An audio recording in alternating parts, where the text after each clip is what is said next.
Salam, Yeni Azərbaycan televiziyasının efirində günün çapını izləyirsiniz. Günün çapında elə yenə də günün aktual mövzularını müzakirə etməyə çalışacağıq. Heç şübhəsiz ki, ölkə gündəminin ən aktual mövzularından biri də məhz elə Ramiz Mehdiyevin həbsi məsələsi idi. Hərçənd bu həbsin arxasında yeni hekayələr çıxmağa başlayır. Hətta belə demək mümkünsə, Ramiz Mehdiyevi həyatında heç görməyən adamların belə artıq onunla bağlı xatirələri ortaya çıxmağa başlayıb. Ancaq məsələ bu qədər bəsit deyil. Məsələnin arxasında, daha doğrusu həbsin arxasında dövlətçilik məsələsi dayanır. Buna görə də ciddi söhbət lazımdır. Biz də elə bugün məhz ciddi söhbət eləməyə çalışacağıq ki, studiyamıza da məhz bu cür qonaq dəvət eləmişik. Studiyamızın qonağı isə Heydər Əliyevin sabiq köməkçisi və eyni zamanda da Azərbaycan Respublikası Prezidentinin sabiq katibliyinin rəhbəri Eldar Namazovdur. Eldar bəy, xoş gəlmişsiniz. Təşəkkür edirik ki, bizə zaman ayırmışsınız. Mən təşəkkür edirəm dəvətinizə görə. Sözün əsl mənasında bugün yeni hekayələr çıxır Ramiz Mehdiyevlə bağlı. Hətta qeyri-ciddi hadisələr də baş verməyə başlayır. Belə demək mümkünsə, həbsin arxasındakı dövlətçilik, çevriliş məsələsi artıq kiminsə işdən çıxarılması və yaxud da ki, incidilməsi məsələsinə qədər endirilib. Amma mən istəyərdim ki, bugün biz məsələnin dövlətçilik tərəfindən yanaşaq, ciddi tərəfdən yanaşaq və elə oradan başlayaq. Oradan başlayaq ki, siz 5 il öncə Azərbaycanın FETÖ-sü deyə bir məqalə yazmışdınız və bugün artıq açılan cinayət işindəki maddələrlə bağlı məhz o məqalədə ipucuları vermişdiniz. O məqalənizdən danışaq. Siz tamamilə haqlısınız. İndi bu müzakirələrə qulaq asanda təsəvvür yaranır ki, bəziləri bilərəkdən ya da bilməkdən səhv eləyib, mövzunu dəyişirlər, yeni narrativlər ortalığa atırlar. Sanki bu hansı bir adi bir şoudur, nədirsə, ancaq əslində qalsa, həqiqətən bu çox ciddi bir hadisədir. Bəli, mən 5 il bundan əvvəl hələ bu haqda yazmışdım. Azərbaycan FETÖ-sü, onun xronologiyası, yaranması, nə cür yaranır, nə cür bu şəbəkə formalaşıb və bu şəbəkənin də başında məhz Ramiz Mehdiyev durur, hansı illərdə onlar güc topladılar, nə vaxt onlar meydana çıxdılar, nə vaxt onlar Azərbaycan prezidentinə qarşı müəyyən təxribatlar törətdilər və məqaləmin də sonu ondan ibarət idi ki, bu gün də həmin şəbəkə, bu gün də həmin FETÖ mövcuddur, o şəbəkə durur və Azərbaycan dövlətçiliyi üçün bu çox ciddi təhlükədir və biz bu təhlükəni nəzərə almalıyıq. 5 il bundan əvvəl həmin məqaləni mən həm Azərbaycan dilində, həm ingilis dilində, həm rus dilində çap elədim və o böyük müzakirələrə səbəb oldu, həm ölkənin daxilində və həm ölkənin xaricində və bu gün də proseslər, həbs, istintaq elə mən dediyim istiqamətdə gedir. Məhz o şəbəkə xarakteri daşıyan bir qurumdur və Azərbaycan dövlətçiliyinə qarşı böyük təhlükə, böyük bir problem idi. Və çox maraqlıdır ki, hal-hazırda Ramiz Mehdiyevin tutulmasından sonra ki, dövlət çevrilişi ilə bağlı iş açılandan sonra da bir məsələ atdılar ortalığa ki, o yaşlı adam idi. Olduqca yaşlı idi. O hansı çevriliş eləyə bilərdi, necə çevriliş eləyə bilərdi? Əslində, bu da bir uydurulmuş fakt idi, belə deyək də, uydurulmuş bir məsələ idi, amma sizin də bununla bağlı cavabınız ola bilər, yəni düşünürəm ki, o məsələlərə cavabınız vardır hər halda. Elə birinci sualla bağlıdır, siz düzgün tutursunuz prosesləri. Mən yenə də təşəkkürlüyürəm ki, ona bilsin kimsə başa düşmür nə deyir. Amma bəziləri yəqin bilərəkdən bunu eləyir ki, bu problemin deməli masştabını kiçiltsin, təhlükəni gizlətsin. Yəni qoca kişidir, yaşlı kişidir, o nə cür çevriliş eləyə bilər və s. belə mövzuları ona görə onlar ortalığa atırlar. Gəlin bu suala konkret cavab verək ki, daha belə suallar verilməsin. Ya da kim bu sualları səmimi olaraq verirdisə, biz onlara izah eləyək ki, söhbət nədən gedir. Həm də cəmiyyətə aydınlaşdıraq ki, niyə sizi çaşdırırlar? Bəli. Faktı olaraq Ramiz Mehdiyevin o dövlət çevriliş planı haqqında danışanda biz onun mahiyyətini açmalıyıq. Mahiyyəti bu nə deməkdir? Konkret olaraq nə istəyirdi bu adam? Onu qısa formada mən əvvəlcə deyim, ondan sonra onu şərh edim. Buyurun. Ramiz Mehdiyevin istəyi və planı ondan ibarət idi ki, o yenidən Azərbaycana 11-ci Qızıl Ordunu dəvət edildi. Və çevrilişi Ramiz Mehdiyev eləməli deyil idi. Çevrilişi Rusiya etməli idi. Niyə ki, 100 il bundan əvvəl Azərbaycan Demokratik Respublikasını devirdilər, Rusiya devirdi bizim hökumətimizi və bir saatdan sonra artıq Azərbaycan Revkomu deyilən 40-50 nəfərdən ibarət bir qrup meydana çıxdı ki, onları gül çiçəklə qarşıladılar bu Rusiya qoşunlarını və Azərbaycanda bir rejim yaratdılar. Bax, o hadisəni Ramiz Mehdiyev istəyirdi yenidən təkrarlatsın. İndi 100 ildən sonra və bunun nəyə görə bu arzuya birdən düşdü, niyə bu planı meydana gətirdi? Ona görə ki, həmin dövrdə, bax bu aylarda Rusiyanın aparıcı kanallarında, dövlət kanallarında, birinci kanalda, Rusiya kanalında, ikinci kanalda Rusiyanın rəsmi siyasi şərhçiləri, Kremlə yaxın olan siyasi şərhçiləri aylarla Azərbaycana qarşı, Azərbaycan prezidentinə qarşı təbliğat aparırdılar, hücum aparırdılar və deyirdilər ki, Azərbaycan artıq bizə düşmandır, Azərbaycan hakimiyyəti Rusiya ilə düşmandır. Biz Azərbaycana qarşı da o SVO, Spesialная военная operasiya, hansı ki, Ukraynaya qarşı eləyirlər, xüsusi hərbi əməliyyat. Ukrayna ilə bitirib Azərbaycana qarşı bunu etməliyik. Nəyə görə? O Azərbaycan təyyarəsinin Rus havada müdafiə sistemləri vurandan sonra Azərbaycan prezidenti qətiyyətlə mövqe ortalığa qoyduğu üçün üzr istəməlisiniz, cinayətkarları tapıb, onları cəzalandırmalısınız. Bu da onlarda qəzəb doğurdu ki, Azərbaycan kimdir? Azərbaycan prezidenti niyə bizə belə tələblər irəli sürür? Azərbaycan prezidenti israrla öz mövqeyini ortalığa qoyandan sonra bizə qarşı bu hücumlar başladılar. Onun ayağı Putin üzr istəmədi bizdən. Əksinə Azərbaycana təzyiq göstərdilər ki, siz kimsiniz ki, bizdən nəsə tələb edirsiniz. Azərbaycan diasporasını başladılar Moskvada əzməyə.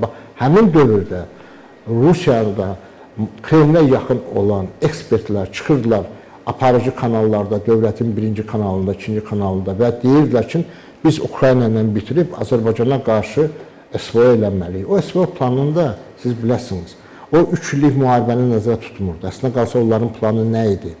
2-3 gün ərzində Rus qoşunları çatırlar Kiyevə, məcbur eləyirlər Zelenskini istifaya verməyə, ya da istifaya verib onu sürgün eləyirlər, ya da öz xoşunla gedir ölkədən və orada Rusiyanın marionet bir rejimi qurulur. Artıq hazır idi orada, Yanukoviç hazır idi, onun dəstəsi hazır idi, elə 30-40 nəfərlə onlar da çıxacaqlar, meydana deyəcəklər ki, Ukraynanın yeni hökuməti formalaşıb. Rusiyanın planı bundan ibarət idi. Ona görə də Moskvada Azərbaycana qarşı belə bir kampaniya başlayanda ki, biz sizə qarşı da SVO eləyəcəyik, Ukrayna ilə qutarıb ondan sonra Azərbaycana keçəcəyik. Bu bizdə Azərbaycanda olan bəzi o Rusiya pərəst qüvvələri, o şəbəkə, FETÖ şəbəkəsində, onun başında duran Ramiz Mehdiyevdə ümidlər yaratdı ki, bəli, Rusiya Azərbaycan hakimiyyətini devirə bilər. Biz də hazır olmalıyıq burada, onları gül çiçəklə qarşılamalıyıq, bir hökumət qurmalıyıq. Necə ki, 100 il bundan əvvəl 11-ci Qızıl Ordu gəldi Azərbaycana, Azərbaycanı işğal elədi və həmin günsə burada Azərbaycan kommunistləri Azərbaycan Revkomu İnqilab Komitəsini elan etdilər, hökuməti elan elədilər ki, sən demə, bunlar burada hazır edilər, elə Rus qoşunları gələn kimi bunlar hökuməti burada formalaşdırdılar. İndi Ramiz Mehdiyev də həmin yolla gedirdi və Moskvaya məktub yazıb mesaj verirdi ki, biz hazırıq, gəlin, devirin. 11-ci Qızıl Ordu onda gəldi, qoy 12-ci Qızıl Ordusa indi gəlsin, biz burada gözləyirik, bizim burada adamlarımız var, biz burada hökumət qura bilərik. Və burada Rusiya pərəst bir hökumət formalaşdırıb, Rusiya pərəst bir siyasət yürüdə bilərik. Yəni, Ramiz Mehdiyevin cinayəti budur. Və bundan böyük cinayət ola bilməz Azərbaycan dövlətçiliyinə qarşı, Azərbaycan xalqına qarşı. Elə bu yaxınlarda Azərbaycan prezidenti böyük bir müsahibəsində buna toxunmuşdu və demişdi ki, 1920-ci ildə Rusiya Azərbaycanı işğal etdi. 11-ci Qızıl Ordu gəldi, Azərbaycanı işğal elədi. Yəqin Azərbaycan prezidenti orada bəzi məlumatları var idi, nəsə xəbərdarlıq eləmişdi o vaxt üçün. Ona görə bunu dilə gətirdi. Onu da Rusiyada müxtəlif telekanallar, aparıcı telekanallar yenə də Azərbaycan prezidentinə qarşı hücuma keçdilər ki, niyə o deyir ki, 1920-ci ildə Rusiya Azərbaycanı işğal etmişdi. Təsəvvür edin, Rusiya mətbuatında Azərbaycana qarşı belə hücumlar gedir. Bizə hədə qorxu gəlirlər. Bütün cəmiyyətimiz səfərbər olub. Prezidentimizi müdafiə edirik, dövlətçiliyimizi müdafiə edirik. Şəxsən mən həmin günlərdə ruslara cavab olaraq bəyanat verdim ki, Azərbaycan bu bölgədə Türkiyə ilə, qardaş Türkiyə ilə bir yerdə ən böyük yeni hərbi baza yaratmalıdır və o hərbi bazanın bir hissəsini biz kirayə verməliyik başqa bizim müttəfiqimizə, Pakistanın silahlı qüvvələrinə. Pakistan da 230 milyona yaxın əhalisi var, nüvə silahına malik olan bizim müttəfiqimizdir. Bu mənim bəyanatım Rusların hücumlarına qarşı idi və həqiqətən də həmin günlərdə bir neçə gün mənim bu bəyanatım Rusiya mətbuatında müzakirə olunurdu. Rusiyanın aparıcı telekanallarında müzakirə olunurdu. Nəyə görə biz bunları edirdik? Ona görə ki, bizə qarşı hücum var idi. Azərbaycan prezidentinə qarşı hücum var idi. Azərbaycan dövlətinə qarşı hücumlar var idi. Bu məqamda isə Ramiz Mehdiyev həvəsə gəlib ki, 11-ci Qızıl Ordu gəlir Azərbaycana, Rusiya gəlir bizi Azərbaycan hökumətini devirməyə.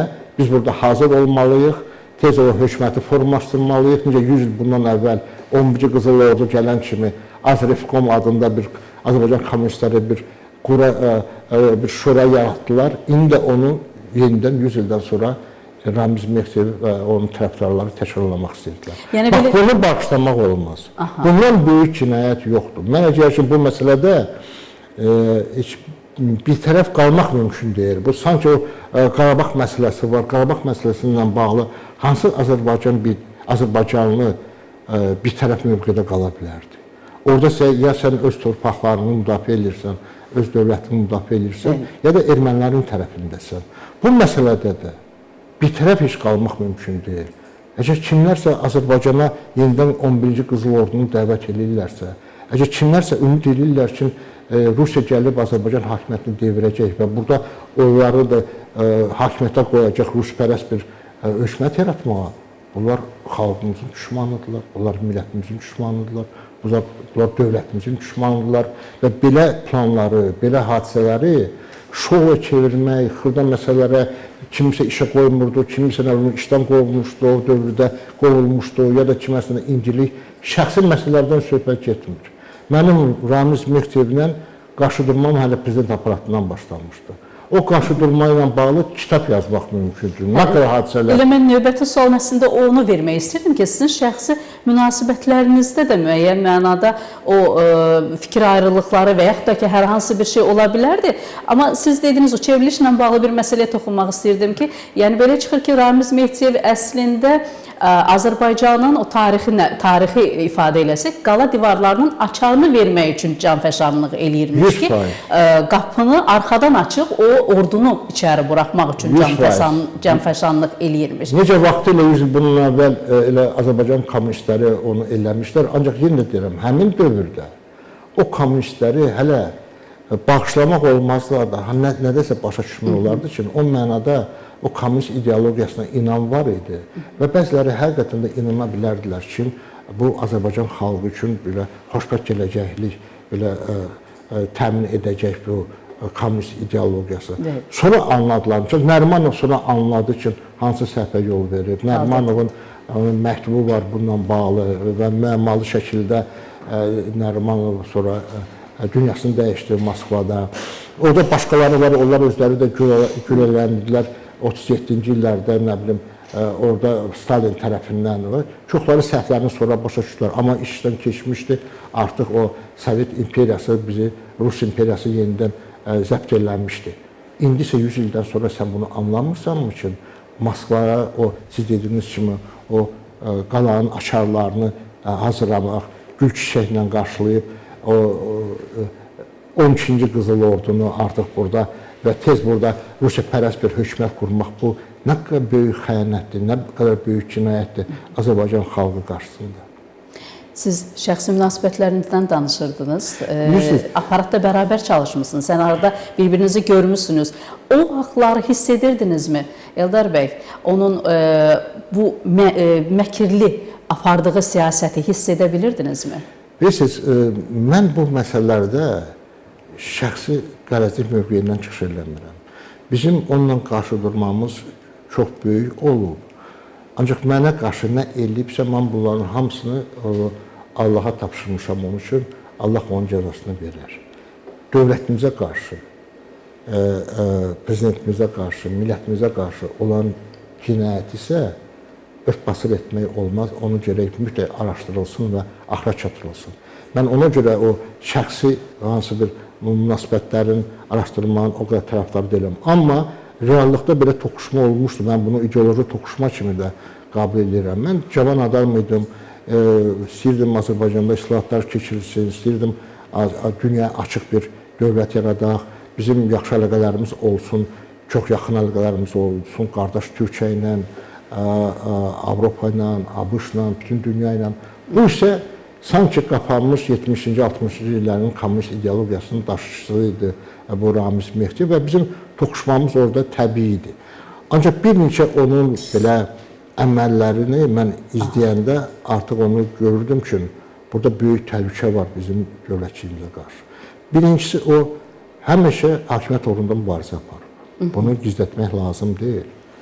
2003-cü ildə də artıq İlham Əliyev cənabları seçkilərə qatılanda da ondan biraz əvvəl o böyük təbliğata başlamışdı ki, İlham Əliyevin təcrübəsi yoxdur, Heydər Əliyev məhz Ramiz Mehdivi Azərbaycan prezidenti görür. Bu haqda onun adamları gelib təbliğat aparırdılar. Hətta prezident aparatında belə bir təbliğat apardıqlarına görə bəzi adamlar cəzalandırdılar.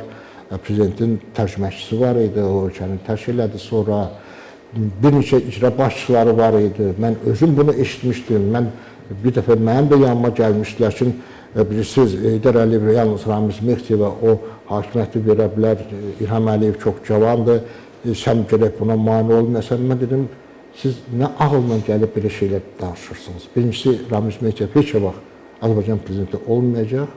Siz də onun fitnasıyla belə hərəkətlərə yol verirsinizsə, sizin də ahlınız yaxşı olmayacaq. 2003-cü ildə o təbliğat aparırdı. 2013-cü ildə də o təbliğat aparırdı.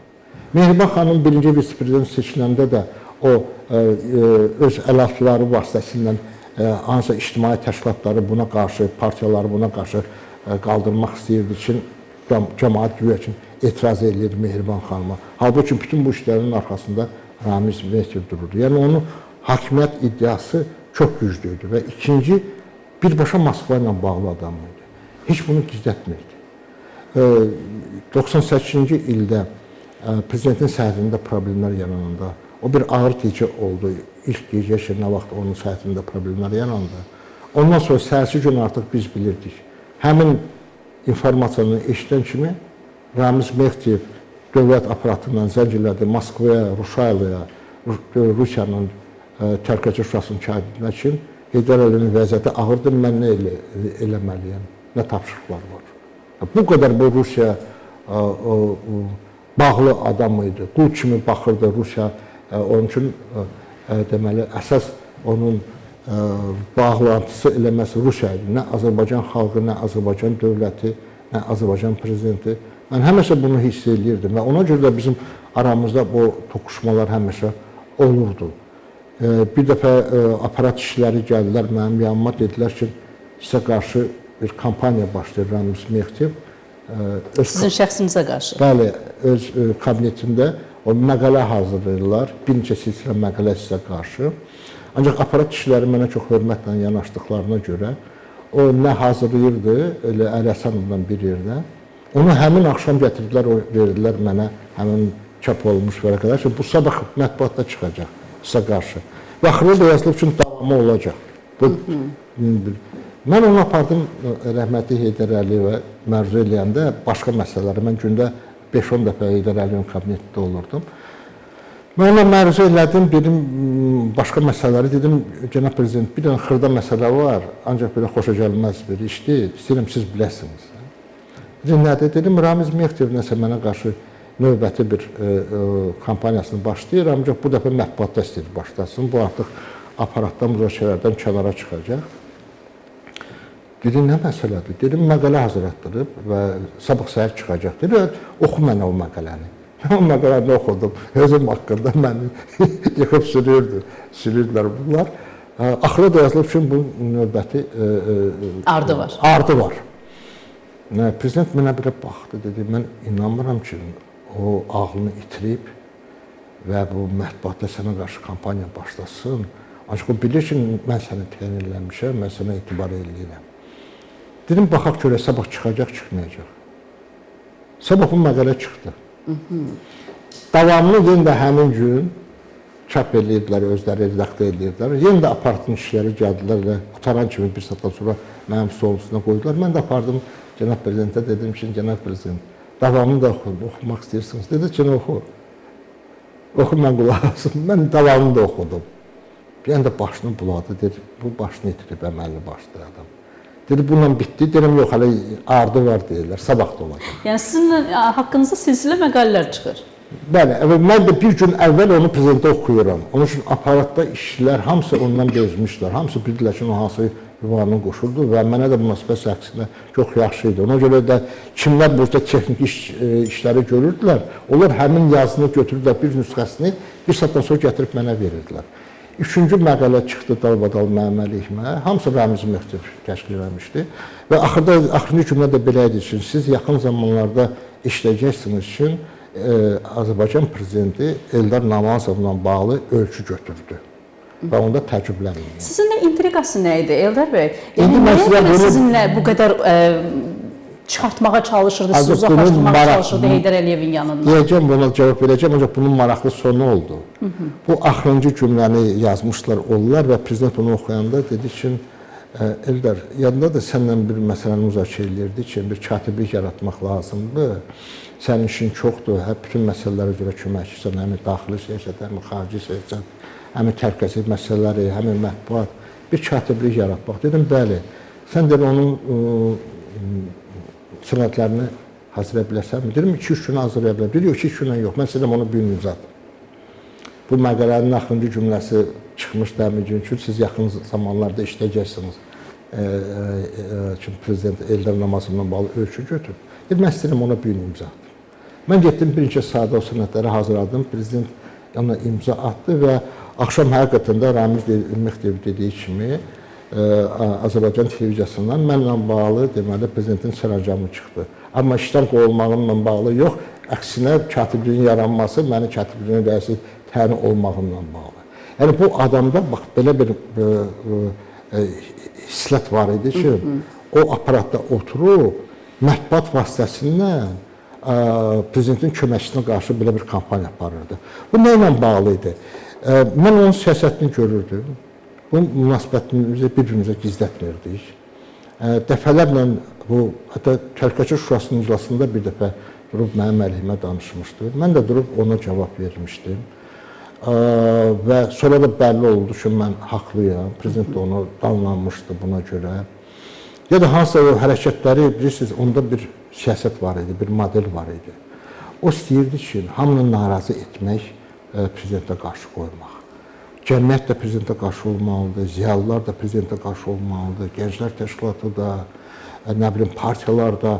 Amma o səbəb güya ki, prezidenti hamıdan qoruyur, ona görə də öz mövqeyini bununla da gücləndirmək istəyirdi. Sanki o bir qaladır, o qoymur ki, prezidentin düşmanları prezidentə deməli hücum eləsinlər. Özü düşmançılığı yaradırdı. Özü qəsdən narazılığı yaradırdı Azərbaycan cəmiyyətində, siyasi qurumların arasında, ictimai qurumların arasında, ziyalıların arasında bilərəkdən onu yaradırdı. Sonrasa onu istifadə edir üçün cənab prezident hamı sizə qarşıdır, mən sizi müdafiə edirəm. Bu siyasəti bundan ibarət idi. Mən həmişə bunun əleyhinə olmuşam, həmişə onu qarşısını almağa çalışmışdım. Ona görə də həmişə də bizim belə mövqelərimiz orada toqquşurdu. Amma onun o işi xüsusiyyəti üçün, onda bir xəstəlik idi, hakimiyyət xəstəliyi var idi. Onu gizlədə bilmirdi. İlham Əliyevə qarşı da bunu eləmişdi. Mehriban xanıma da qarşı bunu eləmişdi. Bir o xətt, bir də Rusiya ilə tam bağlılığı üçün hər şeydə bu Rusiyadan asılıdır. Bax, bu iki xətt gecə-tezə birləşməli idi o FETÖ məsələsində. Ona görə təsadüfi deyil ki, mən onu 5 il bunun əvvəl o məqaləni yazdım. xəbərdarlıq elədiyim kimi belə bir təhlükə var və indi də məlum olur ki, həqiqətən də onlar nəyə hazırlaşırdılar? Rusiya-Azərbaycan münasibətlərinin pisləşməsini görüb, Rusiyadan gələn o Azərbaycana qarşı təhdidləri, o təhlükələri görüb, bunlar sevinmişdilər ki, fürsət yaranıb. İndi biz 11-ci Qızıl Ordu gəlib bu hakimiyyəti devirəcək. Biz isə 100 il bundan əvvəl olduğu kimi kommunistləri yığıb, o kommunist necə o vaxtda yığıldı, tez Azrefkom elan elədilər. Biz də 50 nəfərlik öz şuramızı Moskvanın sərəncamına veririk ki, biz hazırıq sizi burada gül çiçəklə qarşılamağa. Belə xəyanəti bağışlanmaq olmaz. Belə xəyanətə münasibətdə heç bir tərəf də qalmaq olmaz. Özünü Azərbaycanı sayan hər bir adam belə hərəkətlərə gərək nifrətlə yanaşsın və o adamlar da gərək öz layiqli cəzalarını alsınlar. 2020-ci ildə sizin bir açıqlamanız olmuşdu. Əslində Ramiz Mehdiyevin açıqlaması olmuşdu ki, zamanında kömək elədiyim adamlar bugün mənim üzümə dururlar. Bunu Ramiz Mehdiyev demişdi. Və əlavə eləmişdi ki, onlar haqqında materialları açsam, ortaya qoysam, çox böyük bir ajataj yaranacaq, biabırçılıq olacaq, ölkədən qaçmalı olacaqlar və sizin maraqlı bir cavabınız vardı. Əgər həqiqətən də o insanlar bu qədər təhlükəli idisə, onları sən niyə yanında saxlayırdın? Buna şərh eləyək. Kimlər idi? Hansı materiallar var idi, kompromatlar var idi ki, Ramiz Mehdiyev onları istifadə edirdi və niyə saxlayırdı o insanlar yanında? Biz o Ramiz Mehdiyevin xisləti idi ki, o adamlar üçün cinayətlər törədiblər. Onları o həmin deməli cəzadan qurtarırdı. Onlar gərək hamısı başaşağı olsunlar. Hansı bunların ləkəsi olsun. Onda onlar yaxşı qulluq eləyəcəklər.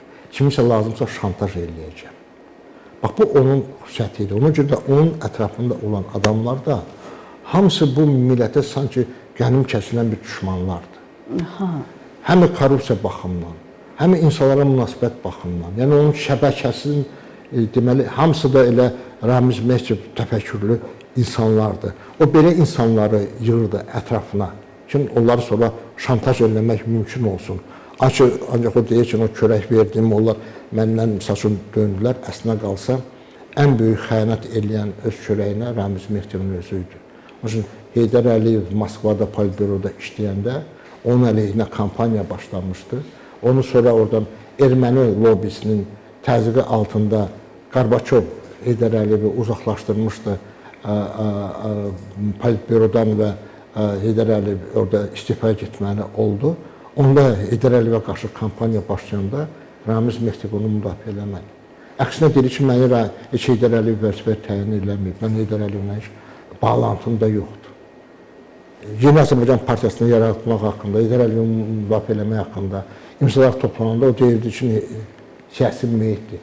Mən o sənədlərə imza atmayacağam. Bunu 91-lərdə onu yapan veteranları da hamısı çox yaxşı bilirlər bütün bu hadisələri. Ona görə də kimsə bu haqda danışa bilər, Ramiz Mehdiyevin bu haqda danışmağa heç haqqı da yoxdur. Və elə mən son sualımı ünvanlamaq istəyirəm. Bundan da efirimizi yekunlaşdıracağam. Eldar bəy, siz dediniz ki, o millətin düşmanı idi. Və təbii ki, bir Azərbaycan vətəndaşı olaraq bu dövləti hər birimiz çox sevirik. Artıq Qarabağımızı da qaytarmışıq. Bugün Azərbaycan kifayət qədər millətlərin və xalqların və dövlətlərin arasında öz imzası ilə irəliləyir. Ancaq baxırıq ki, öz içimizdə bizim dövlətimizə düşman olanlar hələ də var və hələ tam təmizləməyib. Sizin sözünüz olmasına FETÖ-nü təmizləmək elə də asan olmur. O zaman belə bir sual yaranır. Sizcə Ramiz Mehdiyevin Azərbaycan xalqına və Azərbaycan dövlətçiliyinə düşmənçiliyinin səbəbi nə idi? Yəni dövləti başa düşdü, amma Azərbaycan xalqına bu qədər nifrətinin və düşmənçiliyinin səbəbi nə idi?